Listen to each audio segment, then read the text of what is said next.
Sukamara, sebuah bandar tua di pesisir selatan Kalimantan. Kisah Sukamara ini berawal dari sejarah pendirian Kesultanan Banjar dan Kesultanan Kota Waringin yang tertulis dalam sebuah naskah kuno abad 17 atau yang dikenal sebagai Hikayat Banjar. Dalam catatan karya sastra kuno berbahasa Melayu yang ditulis tahun 1663 Masehi tersebut, diceritakanlah Raja Musta'in Bila selaku Sultan Banjar IV yang berkuasa dalam rentang tahun 1595 hingga 1642, melantik putranya Pangeran Antakusuma sebagai Sultan pertama Kota Waringin. Raja Banjar juga memberikan daerah taklukannya di bagian barat Banjar yang membentang dari Sungai Barito hingga Sungai Jelai.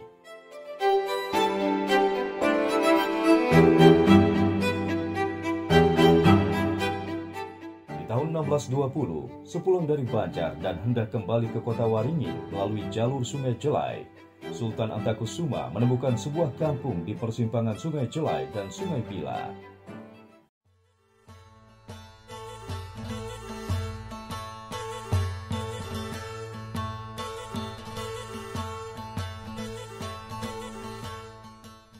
Baginda Antakusuma lalu memberi nama kampung ini dengan sebutan Sukamara.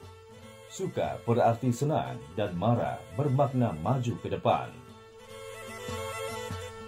Penamaan kampung sesuai keadaan hati sang sultan yang dipenuhi semangat keyakinan akan masa depan kerajaannya.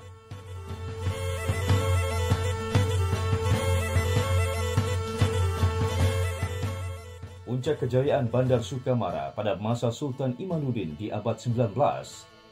Untuk meningkatkan ekonomi kerajaan kota Waringin, dalam arsip tua India Office Record milik kerajaan Inggris, tercatat Baginda Sultan mendirikan 3 pelabuhan baru, yakni Bandar Sukabumi, Pangkalan Bun, Bandar Kumai, dan Bandar Sukamara. Di Bandar Sukamara, Sultan Imanuddin mengangkat Prabu Cakra Adiwijaya sebagai menteri. Sang menteri memiliki kendali sebagai kepala bandar yang mengatur hilir mudik kapal di pelabuhan. Prabu Cakra Adiwijaya berhasil menata perekonomian Bandar Sukamara, di mana meningkatnya arus barang di pelabuhan.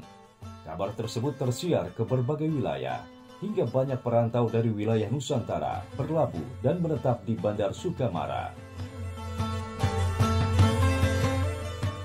Di satu masa, Prabu Cakra Adiwijaya bersama rakyatnya lalu berunding dan menyepakati penggantian nama Bandar Sukamara menjadi Bandar Jelai Kertajaya. Arus ekonomi di Bandar Jelai semakin tumbuh pesat. Bahkan perkembangan ini diikuti masuknya kapal-kapal perantau dari tanah Melayu, di antaranya Melayu Banjar, Kampar Riau, hingga Brunei Darussalam. Di tahun 1835, seorang saudagar Melayu dari tanah Brunei, yakni Datuk Nakhoda Muhammad Thayyib, kapalnya sandar di Bandar Jelai. Kedatangan beliau mengemban misi Kesultanan Brunei Darussalam. Namun kemakmuran di wilayah-wilayah kerajaan kota Waringin diikuti pula ancaman yang hadir dari lautan. Lanun atau bajak laut sering merampok dan membahayakan kapal-kapal dagang yang melintas, bahkan keganasannya hingga membunuh korbannya dengan cara sadis. Situasi ini mendesak Sultan Imanuddin selaku penguasa kota Waringin membangun benteng pertahanan di setiap bandar dan memasang pengawal khusus yang menjaga setiap kapal yang melintas. Bila di Bandar Sukabumi, Sultan Imanuddin mengangkat Pangeran Angsa Manggala yang berasal dari Brunei, sementara di Bandar Sukamara ditunjuklah Datuk Nakhoda Muhammad Thayyib. Mereka dipasang guna memimpin perlawanan terhadap para Lanun. Selaku panglima pasukan yang berpengalaman, Datuk Nakhoda Muhammad Thayyib memakai strategi jitu dalam memerangi para Lanun. Beliau memimpin para pemuda gotong royong menggali sungai kecil yang dikenal dengan istilah tabukan.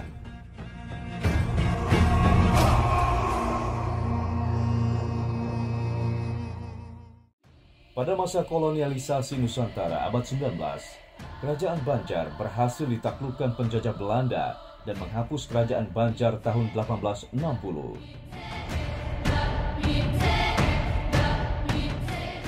Merujuk dari perjanjian Karang Intan, Seluruh wilayah kekuasaan Banjar dikuasai Belanda, yang kemudian mendirikan kantor kontrolir Kota Waringin di Sampit tahun 1849. Pada masa itu, penjajah kolonialis Belanda mewajibkan rakyat Kota Waringin dengan berbagai kebijakan menyengsarakan.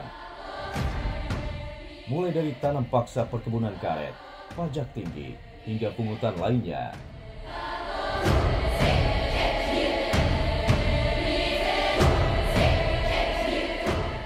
Masa kelam itu menyimpan dendam mendalam di hati rakyat Sukamara.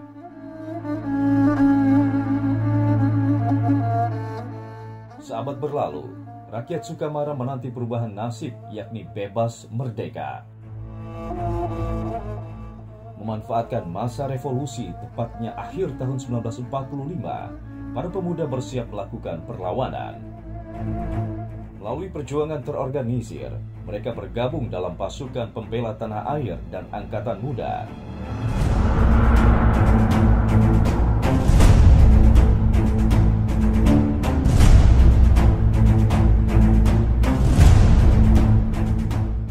Tanggal 25 Januari 1946, dari hulu Sungai Jelai di Kampung Manis Mata, tentara Nika Belanda tiba di Sukamara. Kehadiran pasukan Belanda bersenjata lengkap tidak menyurutkan semangat para pejuang angkatan muda yang bersatu bersama rakyat Sukamara. Mereka menghadang di suatu tempat strategis di persimpangan Jelai guna menjebak musuh.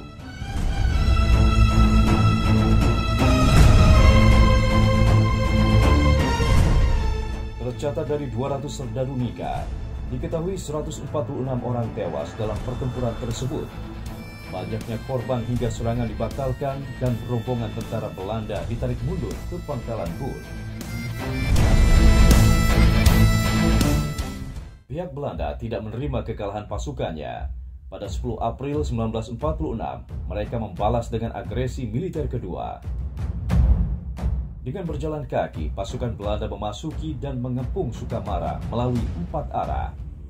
Dari Pantai Lunci, Kuala Jelai, Manis Mata, dan Kota Waringin, tentara Nika dengan mudah menduduki kota Sukamara, membunuh para pejuang hingga membumi hanguskan 70 rumah penduduk di sepanjang sungai.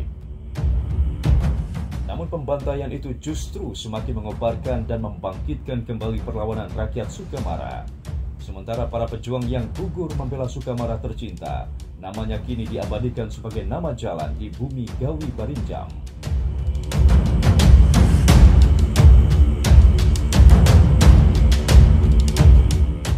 Kita ketahui keberadaan Sukamara sudah ada sejak abad ke-17 yang merupakan bagian dari kerajaan Banjar yang berkembang jadi kerajaan Kota Waringin, dan Sukamara yang berada di pertengahan antara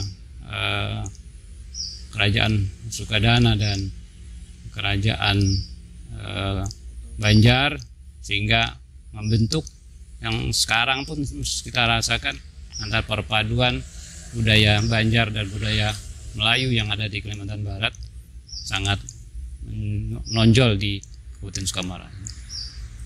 Dan alhamdulillah penelusuran sejarah Sukamara yang tertuang dalam buku Selayang Pandang ini memberikan lebih jelas dan lebih terperinci bagaimana terjadi pembentukan Sukamara dari tahun ke tahun dan selama beberapa abad yang sekarang kita rasakan adanya berbagai macam suku yang ada di Sukamara.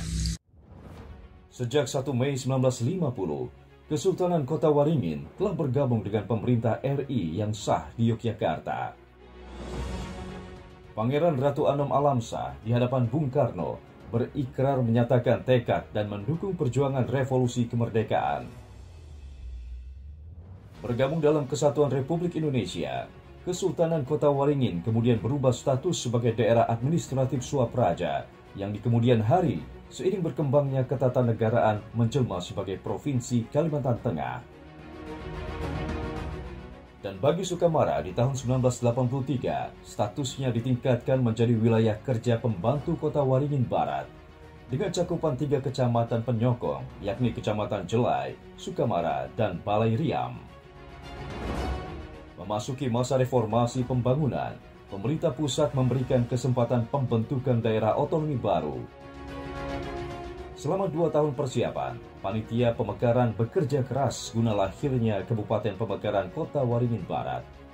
Hingga di tahun 2002, Presiden Republik Indonesia meresmikan Kabupaten Sukamara bersama dengan 8 kabupaten baru lainnya di Provinsi Kalimantan Tengah dan melantik Haji Nawawi selaku Bupati Sukamara pertama. Sementara 2 Juli ditetapkan sebagai hari jadi kabupaten ini. 20 tahun berlalu, Kabupaten Sukamara terus tumbuh dan berkembang.